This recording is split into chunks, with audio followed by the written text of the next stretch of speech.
जब भी कभी गुरु जी अपने पहनी हुई माला आपको दें, जब भी कभी भगवान के मंदिर से कोई भी माला आपको मिले, उस माला को इस भाव से देखना चाहिए कि ये मेरे प्रभु ने अपने शरीर से लिपटाया, अब ये भगवान की स्पर्श माला है, इसे जब आप स्पर्श करें तो ऐसा ही अनुभव हो कि भगवान का स्पर्श है।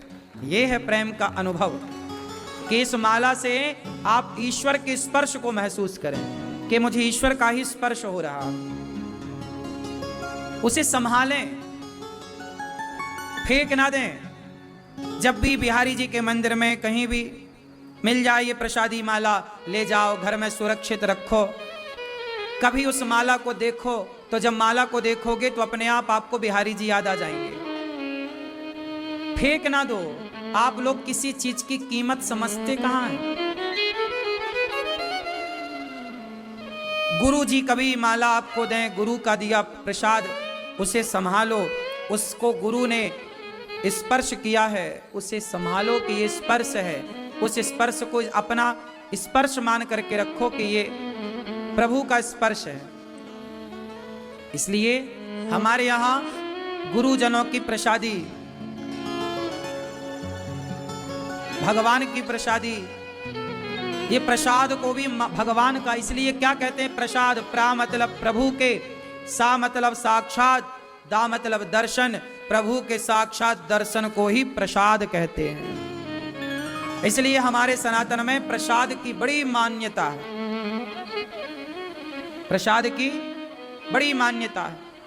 रात को जब आप भगवान की पूजा करते हो, सवेरे पुष्प चढ़ाते हो, शाम को आप फूल उतारते हो ना आपके घर के गोपाल जी के, भगवान जी के, वो पुष्प उतार कर उन्हें नेत्रों से लगाओ, उसमें भगवान का स्पर्श का अनुभव करो और उन पुष्पों को संभाल के रखो। और फिर बाद में, जैसे घर में तो रोज ही पुष्प निकलते हैं, उन्हें क्यारी में जहां माटी हो वहां थोड़ा खोद करके और वो पुष्प को जमीन के अंदर, ताकि इन पुष्पों पर किसी के पांव ना पड़े, कोई पांव से कचरे ना। इस तरह से हमें कहते हैं ना, श्री गुरु चरण सरोज रज।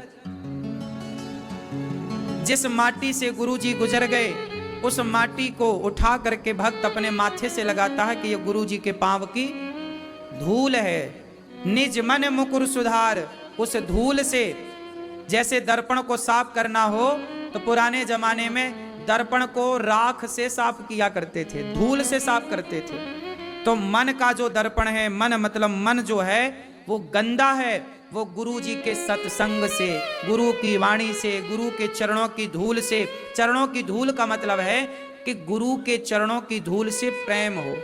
जब चरणों की धूल से प्रेम होगा तो गुरु के वाणी से निकले गए शब्दों से कितना प्रेम होगा। इसलिए गुरु के कहे गए वचन भी पुष्प हैं, उन पुष्पों को भी धारण कीजिए, गुरु के वचनों का पालन कीजिए, गुरु वचनों का पालन कीजिए। जब गुरु वचनों का पालन होगा तब जाकर के कल्याण होगा।